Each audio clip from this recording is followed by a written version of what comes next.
Hello aspirants, welcome to Simran IAS YouTube channel. This is video lecture और learn by maps history.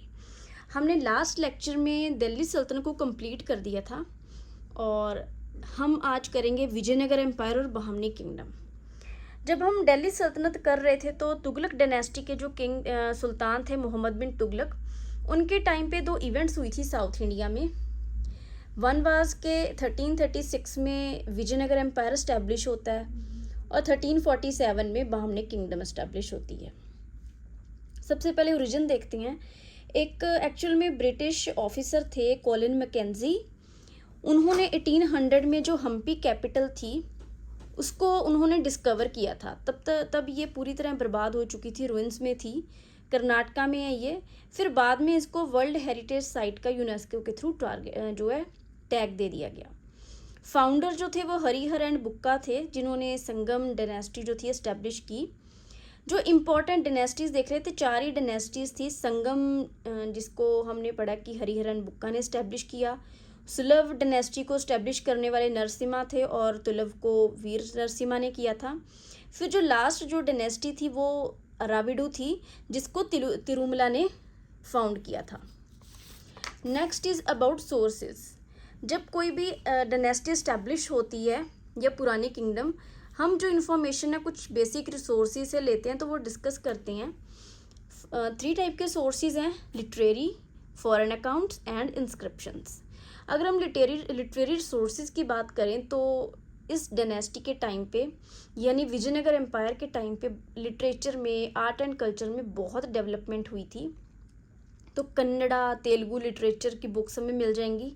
इसके बिना Robert Sewell हैं, उनकी book है the forgotten history of Vijayanagar. फिर अगर फॉरेन अकाउंट्स की बात करें तो ये यूपीएससी व्यू पॉइंट से बहुत इंपॉर्टेंट हैं। 5 ट्रेवलर्स आए थे और किस किस के टाइम पे आए that is also important. For example Krishna Dev Rai के टाइम पे डोमिंगो पेस एंड बारबोसा आए थे।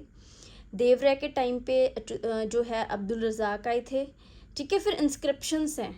बित्रगुंटा इंस्क्रिप्शन जो है उसे संगम डायनेस्टी का सोर्स यानी इन्फॉर्मेशन मिलती है। फिर श्रीरंगम कॉपर प्लेट्स हैं, देवराय 2 के टाइम पे ये इंस्टॉल की गई थी।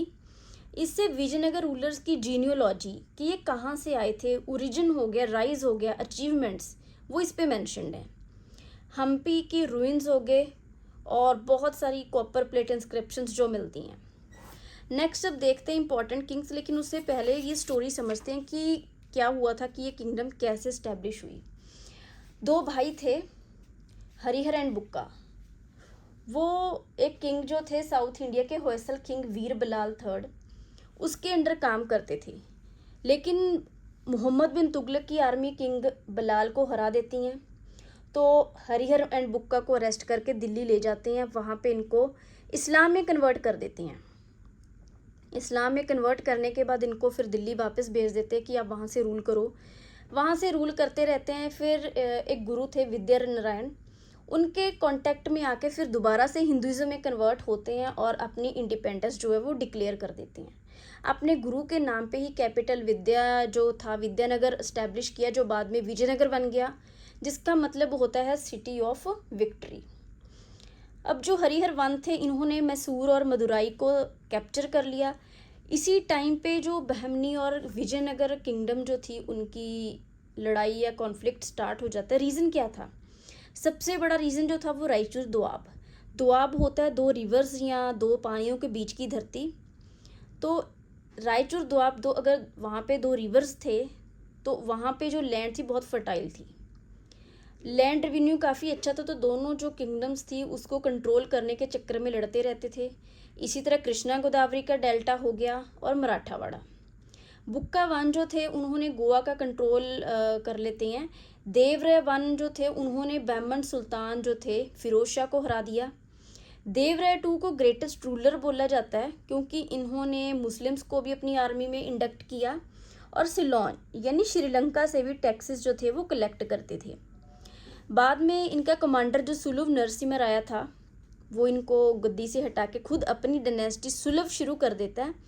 फिर नरसिम्हा राय से जो थे वो सुलभ डायनेस्टी के बहुत बड़े रूलर थे। यहाँ पे उनकी डेथ के बाद जो उनका बेटा नरसा नायक था वो किंग बन जाता है। लेकिन जो वीर नरसिम्हा थे वो अपनी नई डायनेस्टी स्टार्ट करते हैं, दैट इज़ तुलुव डायनेस्टी। ठीक है, ये इम्पोर्टेंट किंग्स थे। अब जो नेक्स्ट आते हैं मोस्ट इम्पॉर्टेंट किंग, वो कृष्ण देव राय थे।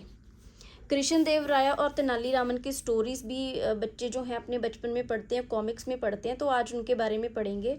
ये तुलुव डायनेस्टी के थे जिनको फाउंड किया था वीर नरसिम्हा ने, और इनकी कैपिटल जो है अब हम्पी हो गई थी। इस टाइम पे एक इम्पॉर्टेंट इवेंट भी होती है कि 1498 में कलकत्ता में वास्को डी गामा जो थे, कलकत्ता में नहीं कालीकट में, माफ़ करना, कालीकट में जो है पहुंच जाते हैं पोर्टुगीज़। ये फर्स्ट यूरोपियन थे जो व्यापार करने के लिए इंडिया में आए थे, और ये 1498 की बात है। और कृष्ण देव राय जो थे, इन्होंने लॉ एंड ऑर्डर जो था वो मेंटेन करके रखा। पोर्टुगीज़ जो इन्फ्लुएंस डेक्कन में बढ़ रहा था उसको भी इन्होंने बड़ी अच्छी तरह से डील किया, अच्छे दोस्त बनाए। जैसे इन्होंने जो अल्फोंसो डी अल्बुर्क था पोर्टुगीज़ गवर्नर, उसके साथ एक ट्रीटी कर ली और गोवा जो था वो बीजापुर सुल्तान से कैप्चर कर लिया। इनके दो टाइटल्स थे, एक जो था वो था इनका आंध्र भोज, क्योंकि ये आर्ट एंड कल्चर के बहुत बड़े पैटर्न माने जाते थे। दूसरा, इनको यवन राज स्थपनचार्य बोला जाता था। यवन होता फॉरनर, क्योंकि गुलबर्गा पे अटैक करके इन्होंने 3 बैमणी प्रिंसेस जो थे उनको आज़ाद करवा के उनका जो राज्य है उनको वापस दिलाते हैं, इसलिए इनको यवन राज्य स्थापनाचार्य बोला जाता है। इनकी जो कोर्ट थी उसमें अष्टदिग्गज थे। ये चंद्रगुप्त सेकंड के नवरत्न की तरह थे, जिनके नेम हैं पेदन्ना हो गया, नंदी थिमन, तेनालीरामन, जिनकी हमने स्टोरीज बहुत सुनी हैं। ठीक है, उसी तरह ये अष्टदिग्गज थे। पेडन्ना जो थे उन्होंने मनुचरित्रम लिखा था, जिनको आंध्र कवि पितामह भी बोला जाता है। इन्होंने जो कृष्ण देव राय जो थे उन्होंने नगलपुरम जो एक शहर बसाया अपनी मदर के नाम के पीछे। इस्माइल आदिल शाह जो थे बामन किंग उनको हरा देते हैं, और उदयगिर जो फोर्ट है उसको कैप्चर कर लिया था। ये खुद भी एक बहुत बड़े लिटरेचर लिखने वाले थे। इनकी बुक्स यूपीएससी में आ जाती हैं। फॉर एग्जांपल, इन्होंने जो बुक लिखी थी दैट वाज अमुक्त मलयालम, अम्युक्त मलयाद, ये तेलुगु वर्क है। संस्कृत में इन्होंने बुक्स लिखी थी जम्बावती कल्याणम और उषा प्रयाणम। ठीक है, ये जो बुक्स हैं ये यूपीएससी में आ जाती हैं, क्योंकि विजयनगर का या टेम्पल पूछा जाएगा आपको या फिर बुक्स पूछी जाएंगी। ठीक है, और जो पेडन्ना थे उनकी बुक एक मनुचरित्रम है, हमने डिस्कस कर लिया। नेक्स्ट देखते हैं क्या होता है। कृष्ण देव राय जो थे उनके जो सक्सेसर थे वो अच्युत राय थे। अच्युत राय की डेथ के बाद उनका जो बेटा था माइनर किंग था, छोटा था यानी 18 साल से कम था, सदाशिव राम राया, वो किंग बन जाता है। लेकिन वो छोटा था तो उसका जो केयर टेकर है वो राम राय बन जाता है। राम राय जो था वो खुद रूलर बनना चाहता था, लेकिन जब सदाशिव राय बड़ा हो जाता है और कहता है कि अब मैं रूल करूँगा, तो जो राम राय है वो सदाशिव राय को जो है उसको कैप्चर कर लेता है, इम्प्रिजन कर लेता है और खुद से रूल करना स्टार्ट कर देता है। तो इससे क्या होता है कि थोड़ी सी लॉ एंड ऑर्डर में प्रॉब्लम आती है। इसी सिचुएशन का फ़ायदा लेके जो बामनी किंगडम्स 5 हिस्सों में डिवाइड हो चुकी थी वो मिल जाती हैं। बेरार को छोड़ के 4 किंगडम्स, अहमदनगर, बीजापुर, गोलकुंडा और बिदर, ये मिलके हमला कर देते हैं विजयनगर एम्पायर पे। लड़ाई होती है जिसे बैटल ऑफ तालीकोटा या बैटल ऑफ राक्षस थंगड़ी बोला जाता है। इसमें जो राम राय उसको कैप्चर कर लिया जाता है, उसकी डेथ हो जाती है, मार दिया जाता है। और उसका भाई था तिरुमला देवा, वो इसको छोड़ के, विजयनगर को छोड़ के साउथ में चला जाता है। वहाँ पे जाके एक नई डायनेस्टी को इस्टेब्लिश करता है जिसे अराविडो डायनेस्टी बोला जाता है। पेनुकोंडा में जाके वो जो है अपनी इस्टेब्लिश कर देता है डायनेस्टी। नेक्स्ट जो है दैट इज एडमिनिस्ट्रेशन, कि कैसी एडमिनिस्ट्रेशन थी वो करेंगे।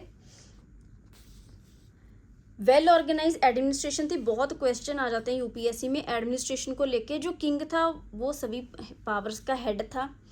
एक नायक टर्म है, नायक एंड नायका, स्टूडेंट्स कंफ्यूज हो जाते हैं। नायक जो था that was governor of states. ठीक है, 6 स्टेट्स में बांटा हुआ था। स्टेट्स फर्दर डिस्ट्रिक्ट में और डिस्ट्रिक्ट विलेजेस में डिवाइडेड था। महानायकचार्य जो था वो एक कॉन्टैक्ट पॉइंट था विलेज और सेंट्रल एडमिनिस्ट्रेशन के बीच में। टेक्सटाइल, माइनिंग, मेटलर्जी और परफ्यूम की इंडस्ट्री भी थी। लैंड रेवेन्यू जो था वो मेन सोर्स ऑफ इनकम था, इसीलिए रायचूर दोआब के को कंट्रोल करने को लेकर लड़ाई भी होती रहती थी। आर्ट एंड कल्चर में अगर देखें तो संस्कृत, तमिल और कन्नड़ा, तेलुगु में बहुत सारी बुक्स लिखी गई। सयाना जो थे उन्होंने कमेंट्री लिखी थी बुक्स वेदास के ऊपर। हजारा स्वामी और विठल स्वामी टेम्पल जो थे एस्टेब्लिश हुए। जब हम टेम्पल आर्किटेक्चर करेंगे तो इनको फर्दर जो है एक्सप्लेन करेंगे कि कैसे टेम्पल्स थे, महानवमी डिब्बा क्या था, वो उसी में ही हम एक्सप्लेन करेंगे क्योंकि यूपीएससी में क्वेश्चन आते हैं। जब नायक की बात हुई थी, अब हम नायका पढ़ते हैं। ये कमांडर थे आर्मी के, लेकिन जो नायक थे वो गवर्नर थे।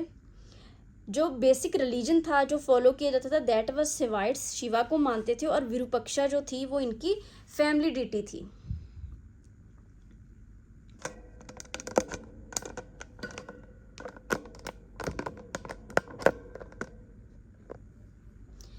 नेक्स्ट है about Bamni kingdoms. Bamni kingdoms के बारे में पढ़ते हैं। हमें पता है कि जो बामनी किंगडम जो थी, अभी डिस्कस भी किया था, उसको इस्टेब्लिश किया गया था मोहम्मद बिन तुगलक के टाइम पे 1347 में हसन गंगू ने। अलाउद्दीन हसन गंगू बहमन शाह था, उसने इस्टेब्लिश किया था। कैपिटल जो थी वो गुलबर्गा थी, इनकी जो कैपिटल थी वो गुलबर्गा थी। रिवलरी चलती रही विजयनगर के साथ, वही रीज़न था रायचूर दोआब को कंट्रोल करना। हसन गंगू के बाद आता है मोहम्मद वन। फिर एक किंग था मोहम्मद थर्ड, जिसने 1463 से लेके 1482 तक रूल किया था। इसका एक प्राइम मिनिस्टर था मोहम्मद गवां। मोहम्मद गवां जो था वो ईरानी ओरिजिन का था, ईरान से आया था। एक व्यापारी था तो क्योंकि कुछ मुस्लिम्स काफ़ी टाइम पहले साउथ इंडिया में जाके रहने लगे थे, उनको बोला जाता था डेक्कनी या दक्खनी। जो अभी अभी सेंट्रल एशिया, ईरान, इराक जैसे कंट्रीज़ में से आके साउथ इंडिया में सेटल हुए थे, उनको अफाकीज़ बोला जाता था, जिसका मतलब था फॉरनर। तो मोहम्मद गवां एक फॉरनर था। इस्लामिक थियोलॉजी, पर्शियन मैथमेटिक्स में बहुत इसको जानकारी थी। कुछ बुक्स भी लिखी इसने। बिदर में मदरसा इस्टेब्लिश किया। तो फॉरेन ओरिजिन का यानी अफाकी होने की वजह से इसके खिलाफ जो नोबल्स थे वो कॉन्स्पिरेसीज करते हैं, साजिशें करते हैं, जिसकी वजह से इसको सज़ा मिल जाती है, एग्जीक्यूट कर दिए जाते हैं, इसकी डेथ हो जाती है।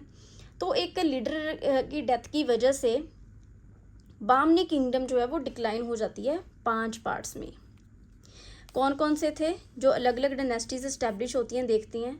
सबसे पहले बीजापुर था, जिसको रूल करने वाली आदिल शाही डायनेस्टी थी। फिर अहमदनगर था, जिसको रूल करने वाली निज़ाम शाही थी। बिरार की इमाद शाही, गोलकुंडा की कुतुब शाही और बिदर की बरीद शाही। सबसे पहले अहमदनगर देखते हैं। अहमदनगर को जो इस्टेब्लिश की थी यहाँ पे डायनेस्टी, वो थी निज़ाम शाही बाय अहमद निज़ाम शाह। इसको बाद में शाहजहाँ ने 1633 में कैप्चर कर लिया और एनेक्स कर लिया, अपने राज्य में मिला लिया। फिर आती है आदिल शाही डायनेस्टी ऑफ बीजापुर, जिसके फाउंडर यूसुफ आदिल शाह थे। इसको औरंगजेब ने 1687 में कॉन्कर कर लिया था। ये एक उन जो किंगडम्स में थी जिसके लिए औरंगजेब को बहुत संघर्ष करना पड़ा था। एक गोलकुंडा और बीजापुर, और ये दोनों किंगडम्स को इसको कैप्चर करने में औरंगजेब का बहुत पैसा और मेहनत भी लगी। फिर कुतुब शाही डायनेस्टी आती है गोलकुंडा की। मोहम्मद कुली कुतुब शाह ने इस्टेब्लिश किया था, जिसने गोलकुंडा फोर्ट बनाया। इसकी वाइफ का नाम भाग्या था, भाग्यवती, और उसके नाम पे ही भाग्यनगर शहर बसाया गया। बाद में वो जो है हैदरा बेगम बन जाती है, हैदर बेगम। फिर शहर का नाम भी हैदराबाद बन गया, जहाँ पे चार मीनार बना हुआ है। इसको बाद में औरंगज़ेब ने 1687 में एनेक्स कर लिया। फिर आती है इमाद शाही ऑफ बेरार। फ़तेहुल्लाह खान इमाद उल मुल्क ने इसको इस्टेब्लिश किया था। कैपिटल दौलताबाद थी, जिसको बाद में अहमदनगर जो है वो एनेक्स कर लेता है। एंड में बरीद शाही ऑफ बिदर थी, जिसको अली ब्रीद ने इस्टेब्लिश किया था, और बीजापुर जो है उसने अपने कंट्रोल में कर लिया था। नेक्स्ट एडमिनिस्ट्रेशन देखते हैं। जब हम मोहम्मद गवाह की बात करते हैं तो उसने एडमिनिस्ट्रेशन जो थी उसको टर्फ्स में डिवाइड कर दिया था, which is kind of provinces. जो हेड जो था वो तरफदार था। खालिसा लैंड जो थी वो उस लैंड से जो भी प्रोड्यूस होता था, जो भी वो लैंड प्रोड्यूस करती थी, पैसा आता था, उसका पैसा राज्य के एक्सपेंसेस को कंट्रोल करने, राज्य के एक्सपेंसेस के लिए और रॉयल हाउस होल्ड को चलाने के लिए यूज़ होता था। नोबल्स को या तो फिर कैश में सैलरी देते थे या फिर उनको एक लैंड ग्रांट देते थे जिनको जगीर बोला जाता है। आर्मी में 2 ग्रुप्स हैं जो मैंने डिस्कस कर लिया हमने, एक डेकनीज है, दूसरा एफाकिस था। एक बहमनी किंगडम की एक इम्पॉर्टेंट जो है वो, इनको गन पाउडर की इंफॉर्मेशन थी जो कि बाबर ने भी यूज़ की थी against Ibrahim Lodi. Persia Arabic में लिटरेचर लिखा गया। उर्दू जो लिटरेचर था वो लिखा गया और उर्दू जो थी वो मोहम्मद आदिल शाह के टाइम पे कोड लैंग्वेज बन गई। मोहम्मद गवाह ने खुद बुक्स लिखी जैसे रियाज उल इंशा, मंजीर उल इंशा। एक सूफ़ी सैंट थे गुलबर्गा के जिनका नाम था ख्वाजा बंदे नवाज गेसू दराज। अगर आर्किटेक्चर की बात करें तो इंडो इस्लामिक आर्किटेक्चर था जिसमें टॉल मीनारत्स होती थी, स्ट्रॉन्ग आर्क्स, डोम्स, गुंबद जो थे बहुत बड़े बड़े थे। एक ना बिल्डिंग के टॉप के ऊपर एक क्रेसेंट मून भी था। फॉर एग्जांपल गोल गुंबद जो है हमें बीजापुर में मिलता है, इसको विस्परिंग गैलरी भी बोला जाता है। So this is all about Vijayanagar and Bahmani kingdom. इसके बाद हम भक्ति मूवमेंट पे आएंगे, then we will start the Mughal kingdom. Thank you for watching.